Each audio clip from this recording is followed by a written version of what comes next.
காசு popcorn taxi. Santhanam நாயகனாக நடித்துள்ள டிடி நெக்ஸ்ட் லெவல் திரைப்படம் 16ஆம் தேதி வெள்ளியன்று திரைக்கு வர உள்ளது.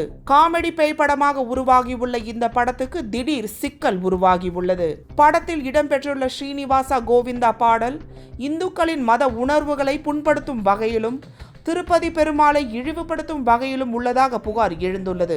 இது குறித்து திருப்பதி சென்ற தமிழ்நாடு எதிர்க்கட்சி தலைவர் எடப்பாடி பழனிசாமியிடம் ஆந்திர துணை முதலமைச்சர் பவன் கல்யாணின் ஜனசேனா கட்சி நிர்வாகிகள் சந்தித்து படத்தை தடை செய்ய நடவடிக்கை எடுக்கும்படி கோரிக்கை விடுத்தனர். மேலும் டிடி நெக்ஸ்ட் லெவல் படத்துக்கு தடை விதிக்க வேண்டும் என்றும் இல்லனா தமிழ்நாட்டில் இருந்து யாரும் திருப்பதியில் கால் வைக்க முடியாது என்றும் ஜனசேனா கட்சியினர் எச்சரிக்கை விடுத்துள்ளதாக தெரிகிறது. அது நீங்க இப்போ தமிழ்நாடு எது பண்ணி அந்த படம் கேன்சல் பண்றாங்களோ இல்ல அந்த பாட்டு எடுக்கிறாங்களோ அந்த மூவி பேன் பண்றாங்களோ பண்ணணும்.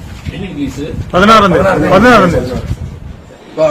அங்க சீஃப் மினிஸ்டர் அவங்க டிப்யூட்டி சீஃப் என்ன பண்ணது இல்ல, அவங்க பர்மிஷன் வராது இல்ல. இது அவங்க பர்மிஷன் கொடுத்தாதான் இதெல்லாம் இதை கூட அப்ஜெக்ஷன் பண்ணணும். இவங்க இஷ்யூ நடக்குது 10 நாளா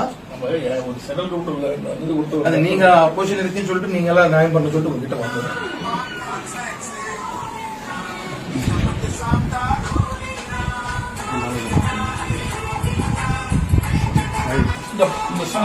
இந்த சாங் அந்த படம்ல வச்சிருக்காங்க.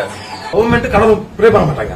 அப்பா அவங்க பையன் இப்படியே பார்த்தாங்க. இப்படி நாங்கெல்லாம் ஹட்டோம் திருப்பதி இருக்கோம். நாங்கெல்லாம் ஒரு நாளைக்கு 1 லட்சம் பேர் வராங்க. நாங்கெல்லாம் ரொம்ப பாதிக்கிறோம் இந்த வீடியோ பார்த்து. நீங்க அதுவே ஆக்ஷன் எடுத்து உடனே அந்த படம் இப்படி அந்த சாங் எடுத்த மாதிரி நீங்க பண்ணணும் ப்ளீஸ். Thank you sir. இந்து அமைப்புகளின் குற்றச்சாட்டுகளுக்கு கடுமையாக பதிலளித்த சந்தானம் சென்சார் விதிகளுக்கு உட்பட்டே படம் எடுக்கப்பட்டுள்ளதாக கூறியுள்ளார். எல்லாருக்கும் பதில் சொல்ல வேண்டியதில்லை என்றும் அவர் தெரிவித்துள்ளார். இவர் பதிலால் கோபமடைந்த இந்து அமைப்புகள் பல்வேறு காவல் நிலையங்களில் சந்தானம் மீது புகார் அளித்துள்ளனர். இதனால் டிடி நெக்ஸ்ட் லெவல் படம் வெளி வருவதற்கு முன்னரே சென்சேஷனல் ஆகி உள்ளது.